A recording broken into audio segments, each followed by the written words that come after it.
Welcome to this week's episode of Art Wisdom with Chris and Kat. This week we're talking about building your email list. And I suppose we should start with, first off, why is that so important? It's so important, isn't it, Kat? It's probably one of the most critical things. I mean, I'm biased because I do most of my selling via email list, but I would say that it is probably the most important way to build your business and build it consistently. Because, I had it a few episodes ago back where I explained that my Instagram was taken away. It was taken away for, I think it was only gone for about a week, but I didn't have an end date on when that was. And that was at the time, I think it was like 170,000 people gone. Couldn't contact them in any way. But I didn't feel, I was actually fully devastated, but I knew that I still had like a lot of emails. So I could have gone back to, contacting people a different way. So but still, yeah, I think that's 180,000 emails off those people. So it's like, you have to look after your property. The emails are your lifeblood to your customers, aren't they? If everything else falls apart. Yeah, 100%. And I think if you own your email list and it's your email list and they're your followers, what you can do with it is incredible. So that's firstly, is that it's like when you're building a social media, it's all important, that's where people are, it's how you get connections. But the whole point of it is to funnel them through to your email list, because it's like building a house on someone else's land when you're on social media.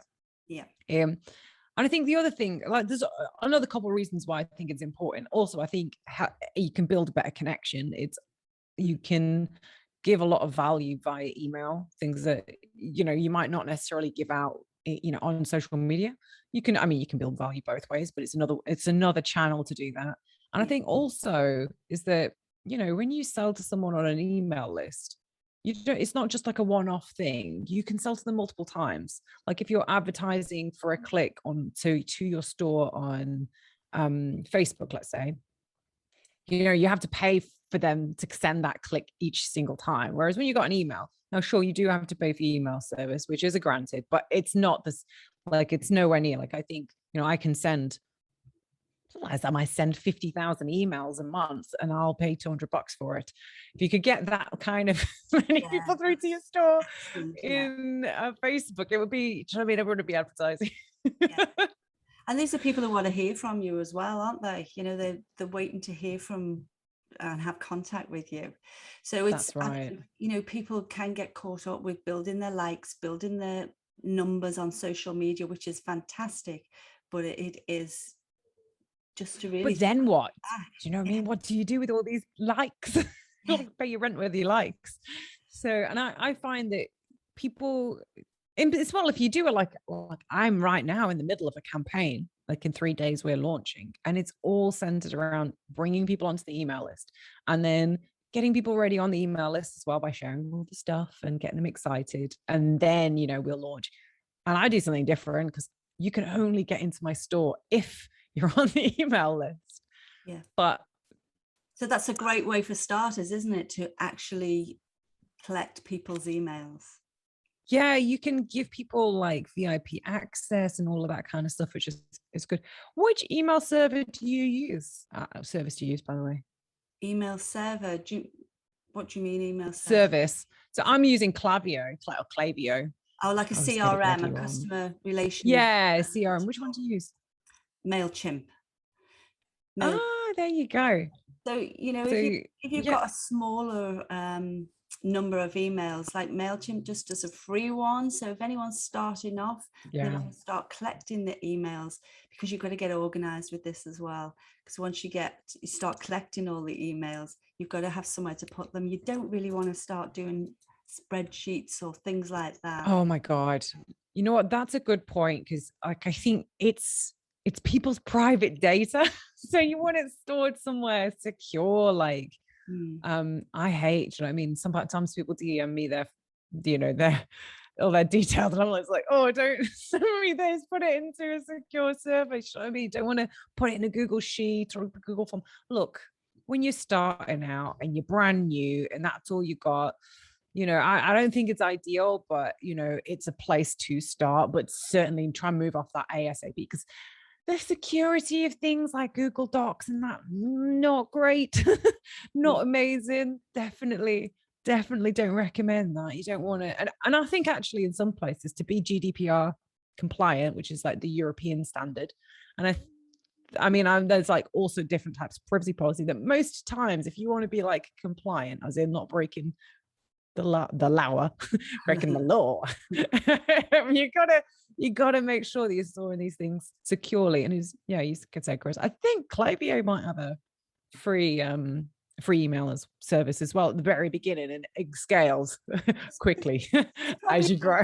There's probably lots of them out there, isn't there? And it's like, well, just tools really that you really need to learn, because you want to start your business off. Like, it's an ideal opportunity if you're really small to actually start your business off, just putting little bits of data in, but organized. So I'd say just kick it off straight away with a CRM account.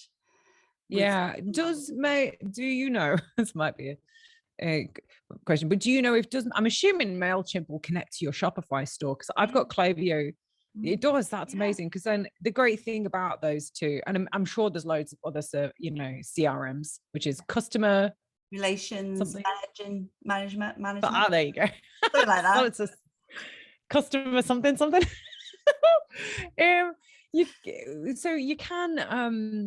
You can connect them. So what happens is, if you make a sale by the email, it can connect to the email service, and it will say, oh, this email related to this sale, which is useful analytics. So once you got, and that's amazing. And I think MailChimp and Klaviyo, I love Klaviyo, but I mean, they're both good services, and both a little different. I think MailChimp's, I find Klaviyo really easy, great support, but MailChimp I think is a little bit more, got better, slightly more aesthetic user interface, and they've got lots of different templates. I think Klaviyo does as well, actually, to be fair. So either or, whatever you want. These are what these platforms are made for, aren't they? I've only touched a little bit of the MailChimp, just using the facilities that I need. You can build a landing page with it. Like one of the things that you can actually do to start building an email list. Right, because I've done the same with Klaviyo. So in that, you can create a list or a segment, create a list even, and then from that list you can make your landing, or it automatically makes your landing page. And that's how I get everyone into my email lists, and it bloody works, because I've got nearly 20,000 people on there now. What a landing page is as well, because people may not even know what a landing page is. Just like a one-page website, really. It will connect. You can put links to wherever you want it to go. It can link to your website if you want to. It can just link to a payment. It can it can link to a free ebook. So that's how I've used it. I've done it. Interesting. So the only landing pages I've made so far in Klaviyo are just email acquisition. Only one purpose. You go to the page, put your first name in. First names. Oh gosh, I'm glad we spoke about this. So important. If you're trying to make like a personal kind of like response to someone, you don't need the surnames. Surnames are like, no one's going to be like, to be honest, it's a bit creepy if someone's like, hello, Chris Mercer. You're like, who is this person? But if you've got their first name, it makes a big difference. So first names and emails are always essential. Like, I literally don't bother collecting anything else, although I'm moving into phone services, but I don't have enough information to tell you about that yet. But we'll be doing SMS marketing soon at some point.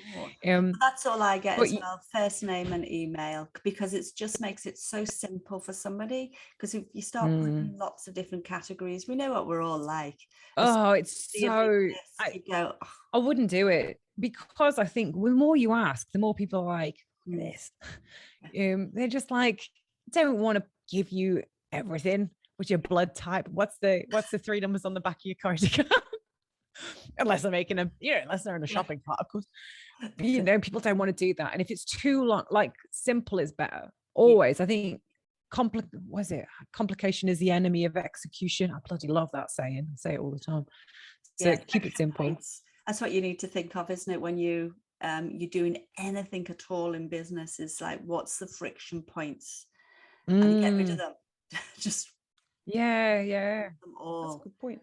Yeah. So once you've got your email service, your CRM set up, and you're ready to start collecting emails and you've got your first landing page, now it's about driving people to the landing page to sign up.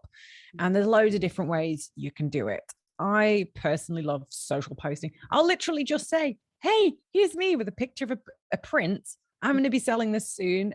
If you want access to the store, pop your details in the email list. And it works really well.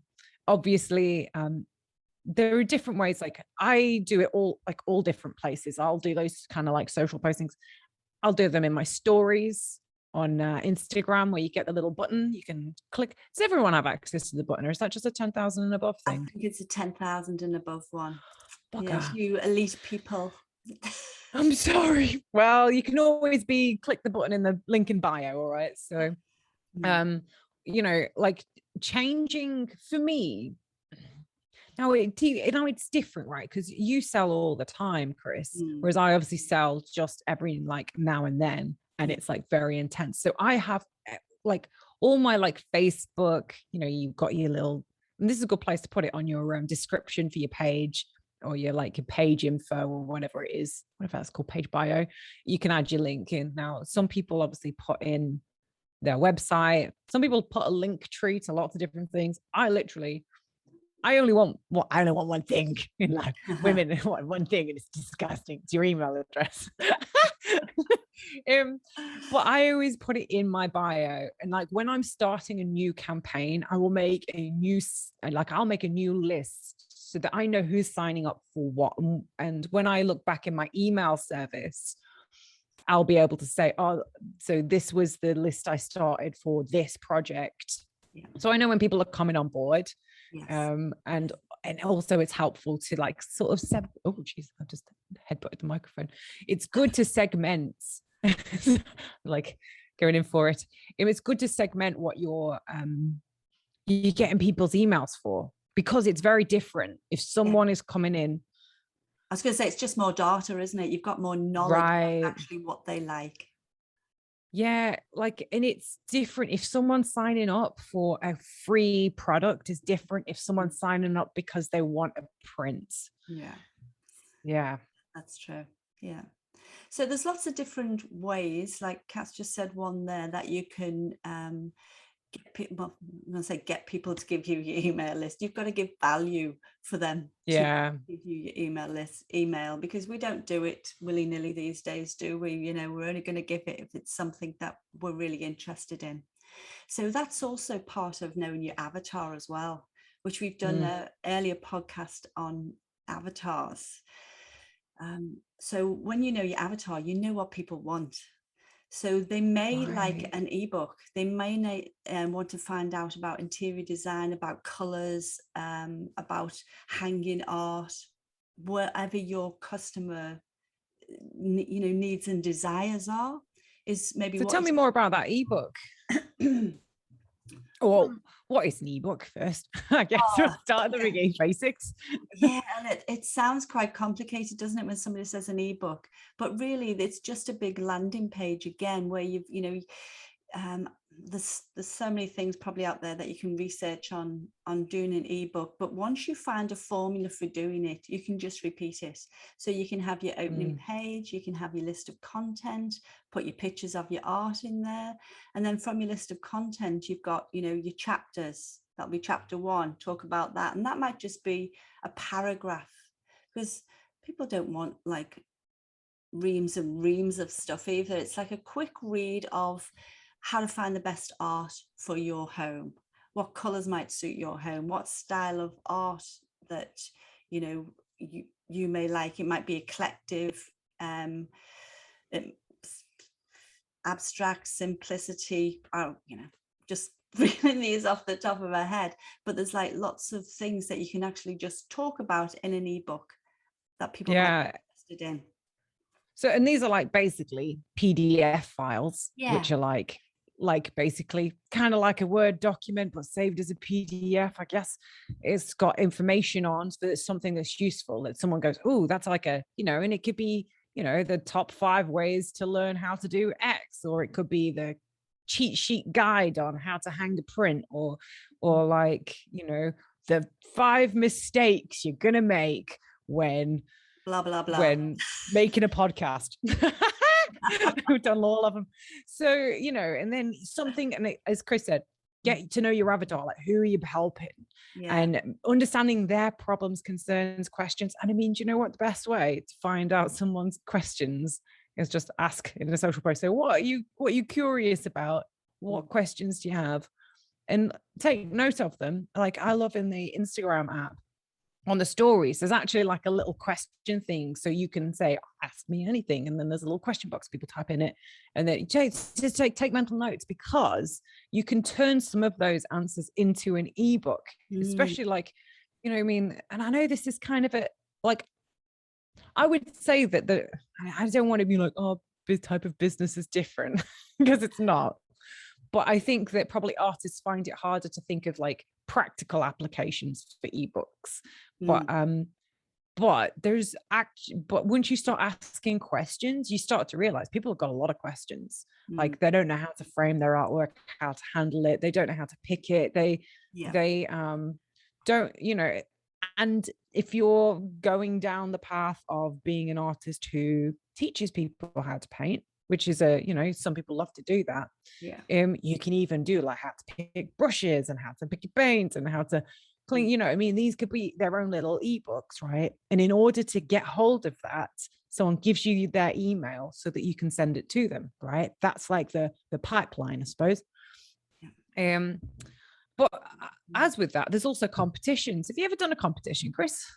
Giveaways and stuff? Yeah, I've done a competition, and that's a great way to, you know, I did it through Instagram, choice of 5 pictures that people could choose from, vote below. That was more of a collecting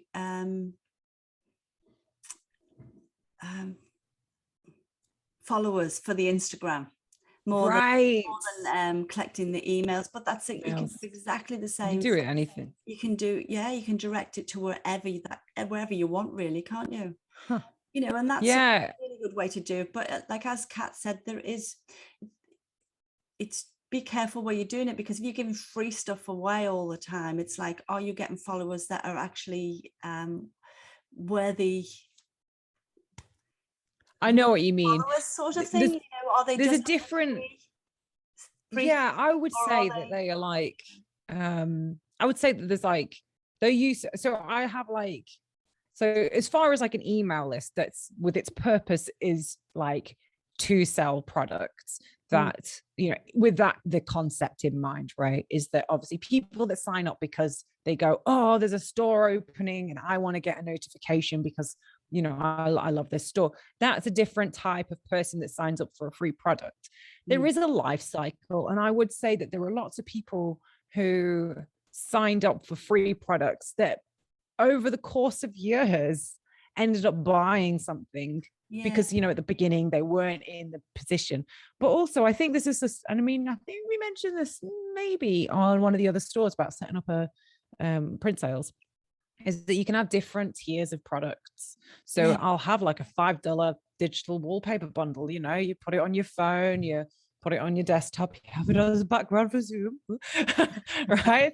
Do you know what I mean? Like, and you can sell those for $5, and the people who are entering that email list for a free product, that is probably something that they're more interested in, because, you know, that's just where they are at that stage in life. I heard this really good, I don't know if it was true.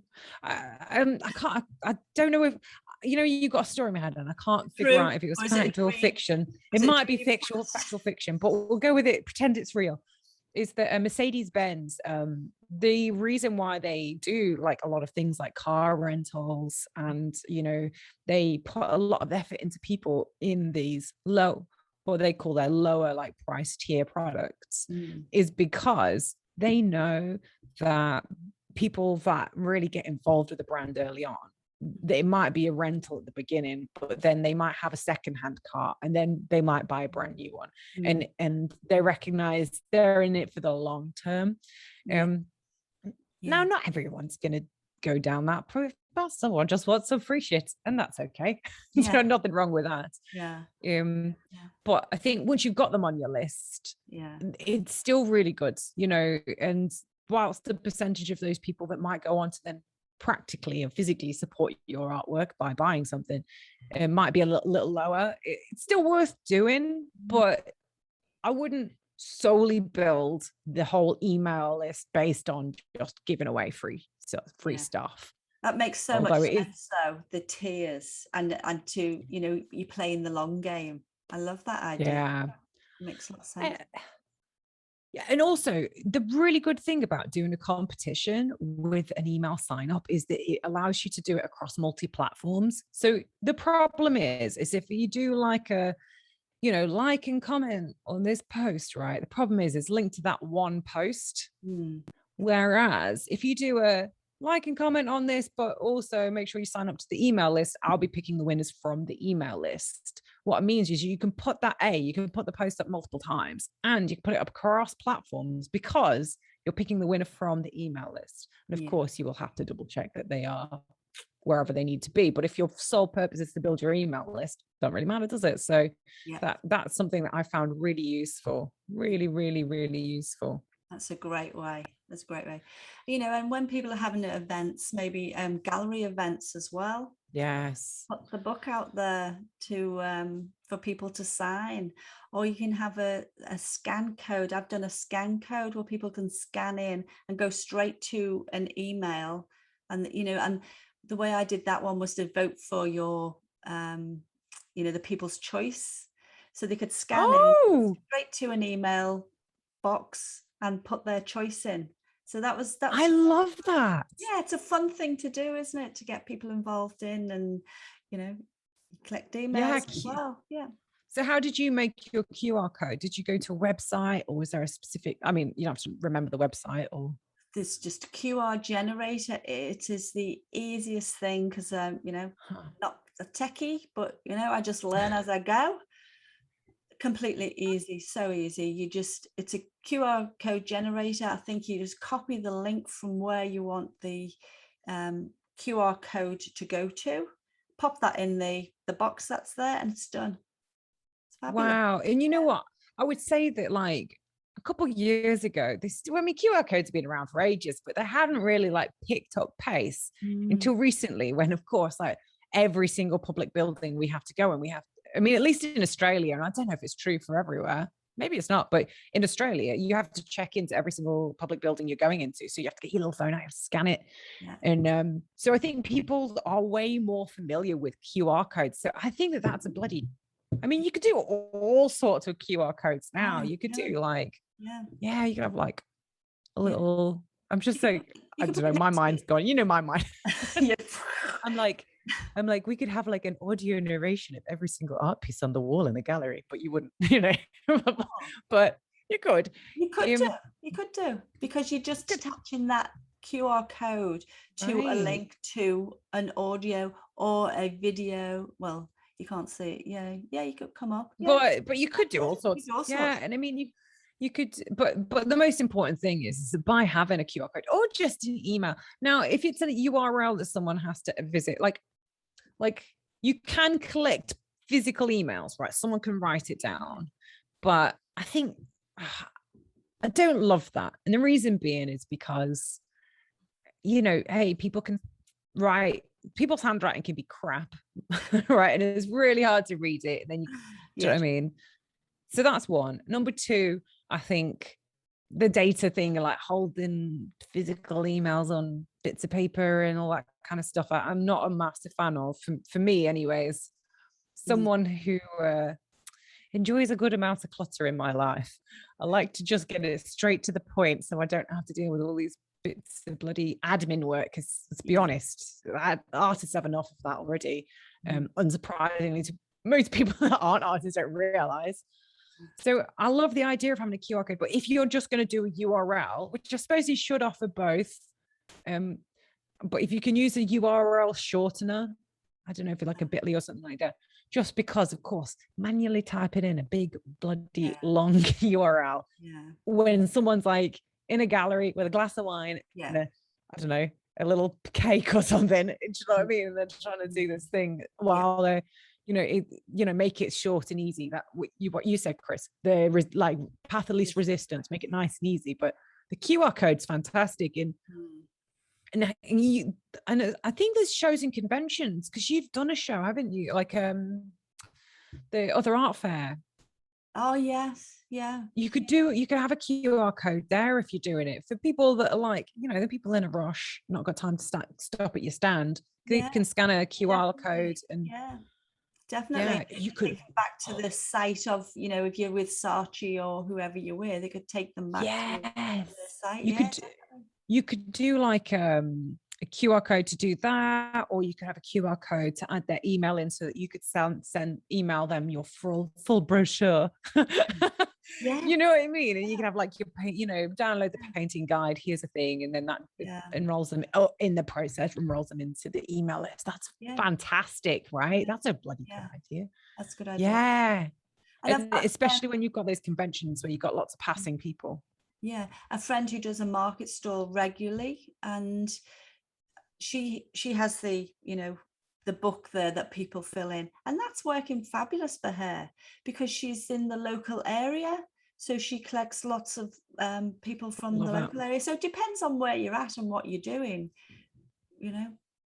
Yeah, that's fantastic. Yeah, so if you're at a market stall, there's people passing that are interested, but just time poor, or they're physically poor at that point. Because do you know what I mean? Like, I have quite often what happens is I'll put something available and it'll sell out really quick.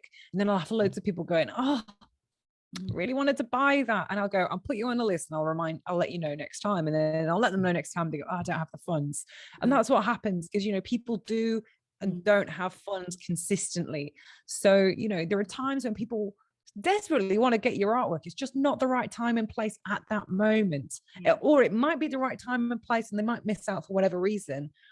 And then the next time might be the wrong time and place as well. But the third or fourth time might be the right time and it might be the right place. Because I've had people that say to me, oh, I bloody missed your store again. I'll get it next time. I missed it again. And then they go like, oh, finally got it.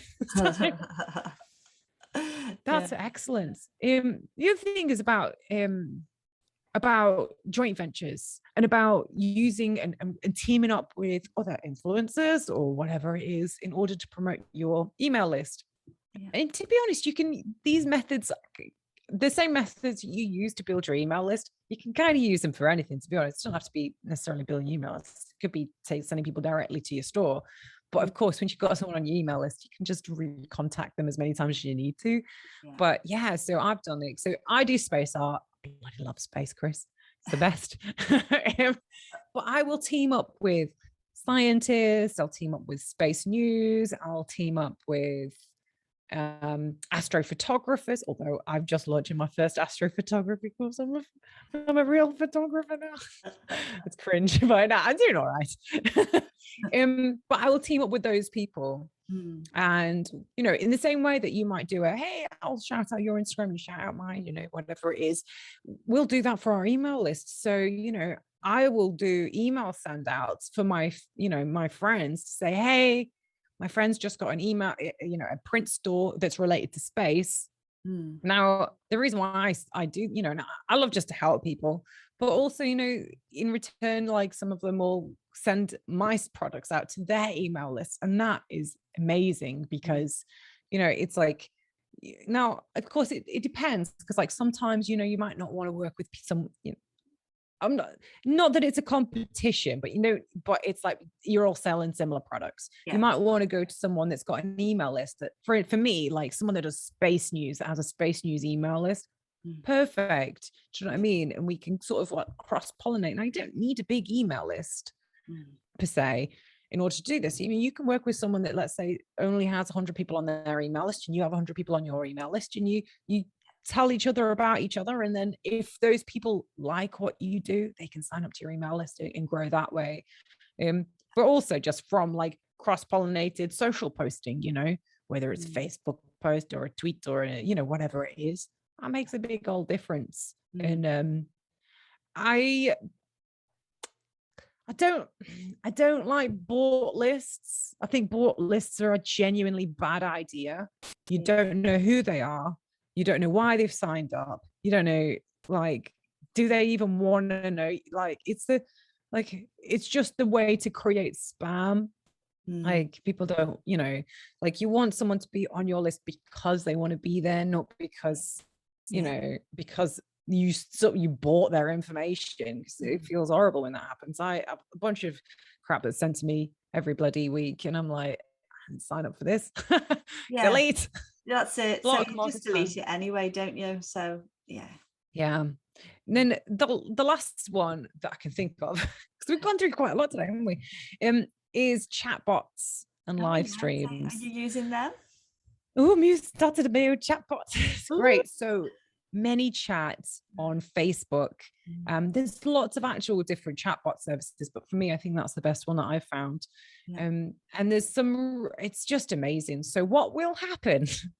I will put up a post and I will say, hey, you know what I mean? If I'm doing a competition and I'm doing a competition with a chatbot, I might put in, like, so this is one which we've created. We've not launched it because we did the store, but we've got it ready for next week. We've got 3 different wallpapers. So I show a picture of my phone and with the 3 different wallpapers, and I go, which color is your favorite? Right. And they write the color in the comments. And I'll, in the post, you'll say, comment what your favorite color is, and I'll DM you and I'll get it organized. I'll organize to send it to you. So they'll write underneath, it's the pink one or the blue one. And then a chatbot pops up and goes, hey, thanks for messaging. You've triggered the chatbot. Do you want to carry on this conversation? It's like, okay. And then it'll say, all right, well, let me get you those wallpapers. First, you've got to let me know your email. By the way, this is going to subscribe you to the email newsletter, but you can unsubscribe at any point if you do wish. And then they can click their email to add it. And I've even got a double opt-in so that they do that. And it says, all right, before we send it, go off to your email and click confirm. Because also, it's so easy there's the amount of people that are like, I can't get into your store. And I'm like, wait, they're like, I never got the confirmation email. And I'm look at the email they signed up and they were like, oh, I spelt it wrong. It happens all the bloody time. And obviously you don't want, like, if you've got emails that are like not actual real emails, it makes you more likely to turn up in people's spam and all of that kind of stuff. So you don't, you really, like, double opt-in, I think, is quite important. But yeah, you can do all of that through chatbots, and you can have a chatbot for anything. I have seen, and it's been amazing. It was this company that they do like pearl necklaces. Yeah. I don't know if they're real or fake or whatever, but in there they would show different products and they would have the whole thing connected to a chatbot.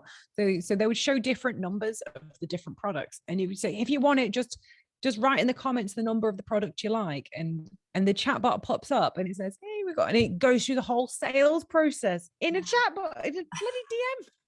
Amazing. But you can use it really effectively to build your email list, really, really effectively, because people just need to click. They don't even need to type their own email, because Facebook already has that auto stored data because you used your email to log in, most likely. So it'll just fill it in, and if that's the right one, they just click it and it's straight in. It's really bloody good. So I love that. And love to see how that goes, and the next few weeks.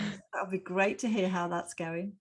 Well, it's just a great adventure, to be honest, and I'm excited about, just to see how it all rolls out. So this is exciting. And you can collect multiple things. You can also, this is probably one for another show, but you can also collect phone numbers. You can also collect what's called an OTN, I believe, which is basically, so you can send promotional stuff through Messenger. Amazing. Fantastic.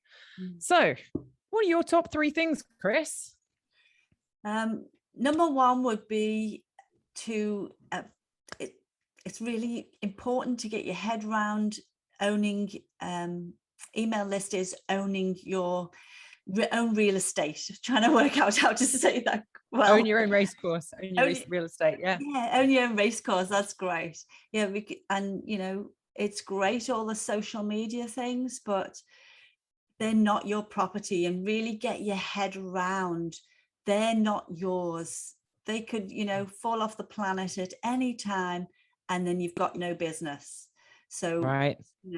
Really understand that email is king, or phone numbers, or some contact details that you have for your customers. And number 2 is, when you're collecting the emails, you're collecting the emails, you're actually giving people value. So they want you to contact them. They want to be part of your life. So you're not just collecting an email, you are giving them things that they want to have. And if you don't do that, you're not going to collect emails, really. Right. I agree. I very much agree. And get organized. Number 3 is get organized. So it's great getting all these emails in, but have a MailChimp account, have a Klaviyo, have whatever CRM system in place. You can just start with an Excel spreadsheet, but I would say don't even go there. Just go straight to one of these CRM platforms and start going from there. Because once you've got that email list, you can send bulk emails out to people, and they're people who've contacted you to be part of your community. So that's it for me, Kat. Amazing. So my top 3 things are: just start building it. You obviously, it protects you. You can offer great value, and you can sell multiple times to the same person. Once you've got the email list, once you've got them, it's so easy. You can let them know about new products and stuff. And as I said, sometimes you're in the right time, right person, wrong time, wrong place, right? With an email list, eventually one of those times is going to be the right time. So the next one is double opt-in. Get them to put their email in, confirm on whatever site it is, and then go to their email to click confirm. You want high quality. Like, don't buy the lists. Make sure that they are really, really high quality, and understand that, the giveaways people offer, after free stuff, it's not necessarily the same level as someone that's signing up because they want to buy something. And I think the third one is email lists don't build themselves. You have to go out and do it. So you've got to go and put out the social posts. You've got to make the competitions. You've got to do the live streams, the chat bots, the email lists at events. You've got to do the joint ventures or the influencer marketing or whatever it is. You have to go out and make those posts. So, and I know this is kind of the same as the first one, but go out, and here's the thing: if you're not sure what to do, go and have a look at someone else that's collecting emails and have a look at the way that they do. Actually, I forgot one last one we forgot, which was having a pop-up on your website. Yes, that's worked quite well actually for me. Tell me about that quickly. Well, it's just at the end when people are leaving, I just have a pop-up, which is, you may not have seen anything you like this time, but there's always new collections being added. Leave your email address, simple as. And amazing. People, pop up on that and subscribe. And that you can do through MailChimp as well. You can, pop your pop-up through MailChimp. Easy as. Well, that's awesome. Wow, fantastic. Well, thanks for that, Chris. Well, if you are listening, what's your challenges with building an email list? Do you have any questions for us? Let us know. If you have any suggestions for future episodes, please let us know in the comments. Don't forget to share us on all the socials. Follow us on all the socials, and you can share us as well. Why not? We'll put all the links in the description. Next week, we are talking about how to sell art and print using your email list. Thank you so much. And we'll fuck that one up. Damn it. Thank you so much for listening, and we will see you next time. See you guys.